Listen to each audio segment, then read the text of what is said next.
Doctors ফ্রন্টের উদ্যোগে মালদার মানিকচকের বন্যা কবলিত এলাকায় তৃতীয় অভয়া ক্লিনিক।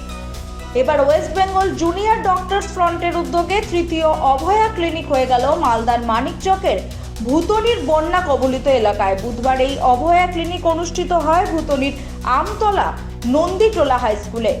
সেখানে মালদা মেডিকেল কলেজের রেসিডেন্ট ডক্টর অ্যাসোসিয়েশনের ডাক্তাররা উপস্থিত ছিলেন। তারা বিনামূল্যে বন্যা পীড়িত অসহায় মানুষজনকে বিভিন্ন শারীরিক পরীক্ষা নিরীক্ষা করে প্রয়োজনীয় ওষুধপত্র দেন। তাই বিনামূল্যে চিকিৎসা পরিষেবা নিতে সাধারণ মানুষের ভিড় উপচে পড়ে। আমাদের কর্মসূচি আপাতত আমরা তো আংশিকভাবে আমরা কাজে ফিরে গেছি এবং যেহেতু একটা টাইমে সাধারণ মানুষ আমাদের পাশে এসে দাঁড়িয়েছিল, তাই আজকে যখন যেসব এলাকা বন্যা দুর্গত হয়ে আছে তাই আমাদের কাজ হচ্ছে যে আমরা WBJDF এবং মালদা মেডিকেল কলেজের RD-এর তরফ থেকে এই ভুতনিতে এসেছি এই বন্যা দুর্গতদের মানুষের পাশে দাঁড়াতে। কারণ এখানে প্রচুর মানুষ, আপনারা দেখতেই পাচ্ছেন পেশেন্টের কি লোড হয়ে আছে। তো সেই সব মানুষদের কাছে যাতে আমরা পর্যাপ্ত পরিমাণে ওষুধ এবং চিকিৎসা দিতে পারি, তার জন্য আমাদের এখানে আসা।